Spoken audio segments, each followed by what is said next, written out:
All right, so this is crazy. I don't know if you heard this, but Twitter has just suspended Jordan Peterson because of a tweet he made about Elliot Page. So if you don't know who Jordan Peterson is, he's a brilliant doctor from Canada, a really smart guy. And if you don't know who Elliot Page is, Elliot Page was formerly known as Ellen Page, and she's an actor, female, male actor who has become transgender. Basically has gender dysmorphia, thinks that they're a man when they're biologically born a female. So the issue with this is, here's what happened. Jordan Peterson tweeted, "Remember when pride was a sin and Ellen Page had just had breasts removed by a criminal physician." So basically he's claiming that the physician that cut off Ellen Page's breast is a criminal and that she shouldn't have done that. And pride in the Bible teaches that pride is a sin. To be prideful of something or of yourself is a sin. Humility is kind of the way to go. And it's kind of like a double entendre because this is Pride Month, where people are displaying their pride, their homosexual pride or transgender LGBTQI plus a pride. And so he's basically saying, hey, pride has always been a sin. Cutting off your breasts and flaunting your breastless body around is prideful. Those guys that are taking mirror selfies of their six packs is prideful. People that think that they're better than somebody else is prideful. I do see a lot of pride in this movement, this gay pride movement, where they do think that they are better or that they need to flaunt themselves. I remember back in the day, people that were gay were just happy that they could be with each other or be love the person that they want to love, and now they have to force feed this to you, and you have to approve of their lifestyle, or else you're an evil bigot. So he's just kind of calling it out, and basically what happened is that they have now deleted froze his account. He can't access his account unless he deletes a tweet. So there's a pretty good chance, unless Twitter intervenes, he's not getting back into his Twitter account because he's not going to delete it. Is that prideful? I don't know. We'll see. We'll see what happens. But Jordan Peterson is one that loves to speak his mind, and he is not one to back down from a fight. And he thinks that the honest thing is to be honest and to not hold back from your thoughts. Twitter formerly was a free speech platform. They are not a free speech platform right now. You will get removed for saying anything. There is nothing really bad here. He just asked a question. Remember when pride was a sin? And Ellen Page just had her breast removed by a criminal physician. So he's just asking a question and stating a fact.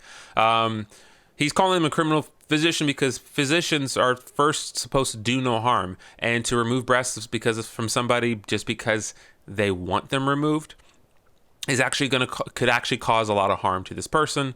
It doesn't help the situation. If she had breast cancer or whatever it may be, I don't know if that's the case, then yeah, there's definitely a reason to get them removed.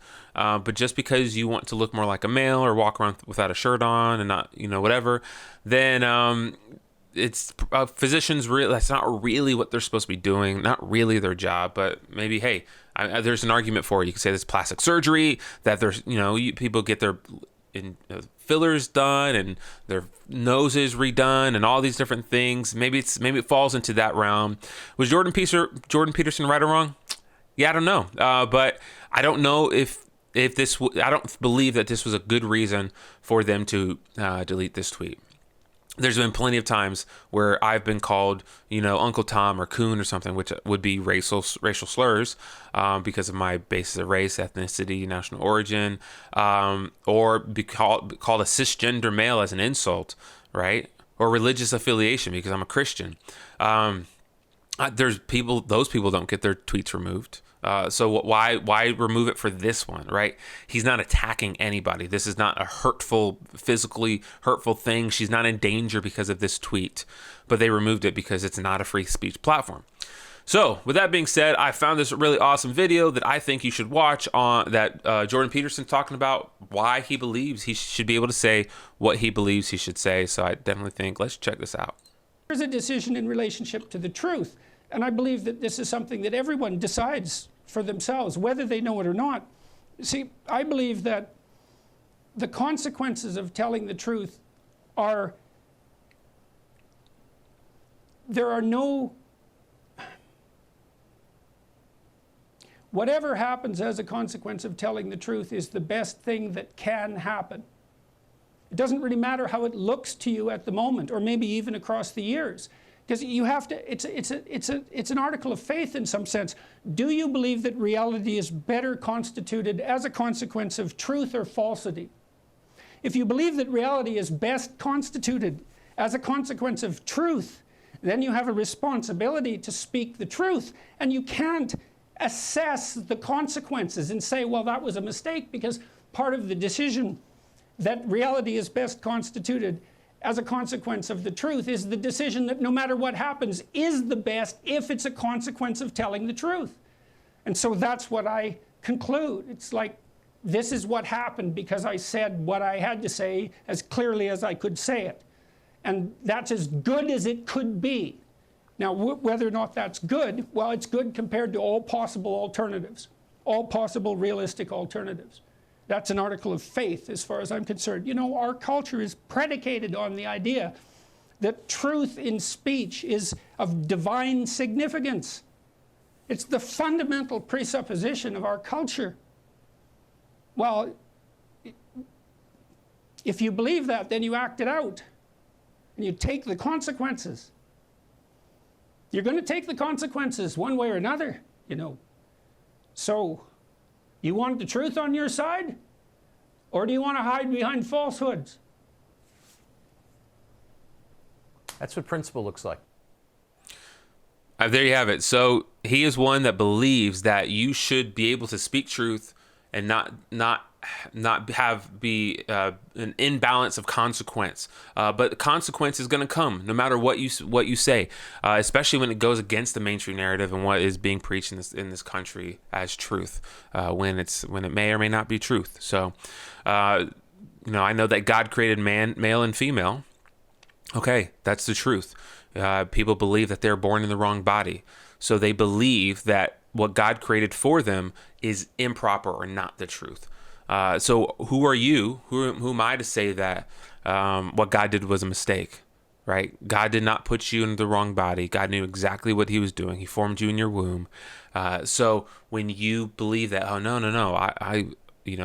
I'm a girl, and even though I'm in a male body, I'm a female. So now let me mutilate my body or modify my body in a way so that I can now be a female. Right? That's opposite of what God intentionally designed for you and your body. So I believe that Elliot Page, as this person wants to be called, I believe biologically it's a female. This person can modify their body any way they desire, but it doesn't change the fact on how they designed them. I actually think that Elliot Page was very pretty as a female. I mean, she was rated 50 most beautiful women in Hollywood or something like that, or in the world at one time.